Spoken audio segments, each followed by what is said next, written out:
This is example 10. So in a flower bed means फूलों का एक बेड बनाया हमने खेत में, राइट? जैसे घर में बेड होता है ऐसी फूलों का बेड है ये. देयर आर 23 रोज प्लांट्स, गुलाब के फूल लगे हैं in the first row, 21 in the second, 19 in the third and so on. Means मैंने जो फ्लावर का बेड बनाया उसमें जो रोज़ बनाई, रोज़ कैसे होती हैं? हॉरिजॉन्टल, पहली रो, सेकेंड रो, थर्ड रो, ऐसे नंबर ऑफ रोज़ हैं. तो जो 23 प्लांट्स लगाए पहली रो में, सेकेंड रो में 21, थर्ड रो में 19, ऐसे मैं कम करता गया हर एक में. There are 5 rose plants in the last row.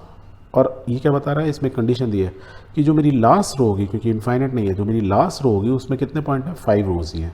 So how many rose are there in the flower bed? देखो सेम सिंपल अर्थ में यदि बोलता है एक अर्थमेटिक प्रोग्रेशन में है जिसमें फर्स्ट टर्म 23 है, सेकंड 21 है, थर्ड 19 है, लास्ट टर्म 5 है, तो मुझे बता दो कि टोटल नंबर ऑफ रोज कितनी है. मीन्स लास्ट टर्म दी है, ए दिया, डी दिया, आप इजीली पता लगा सकते थे. पर ऐसे ना बोल के उसने कहानी बनाई. तो कहानी को समझ लो. और आपने देखो यहाँ पे कहीं भी अर्थमेटिक प्रोग्रेशन वर्ड यूज़ नहीं किया है. तो जब एग्ज़ाम में आएगा तो आपको कैसे याद रहेगा कि मेरे को अर्थमेटिक प्रोग्रेशन पता लगाना है, क्या लगाना है? जब आप रिवीजन करोगे तो आपको याद रहेगा कि इस टाइप के क्वेश्चन को मैं अर्थमेटिक प्रोग्रेशन से सॉल्व कर सकता हूँ. Clear? So we will write this way. कैसे लिखेंगे? So we will write the number of rose plant in the first, second, third and so on rose are 23, 21, 19 dash dash dash 5. इसका मतलब क्या हो गया कि इट फॉर्म्स एन एपी. क्यों बोल रहे हैं हम एपी?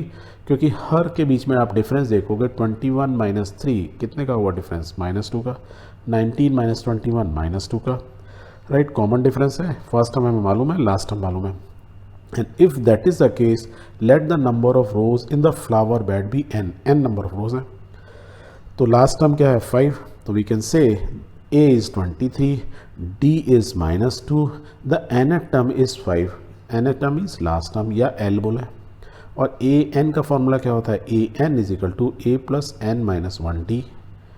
a मालूम है, d मालूम है, a n टर्म मालूम है, मीन्स लास्ट टर्म मालूम है, तो n पता लगा सकते हैं. So what we have is 5 is equal to 23 plus n minus 1 into d. d is -2.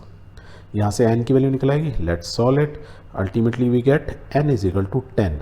That means उन्होंने अपने जो फ्लावर बेड है उसमें कितनी रोज़ बनाई? पहली में 23, फिर 21, 19, ऐसे टोटल रोज़ ही पुट 10 रोज़.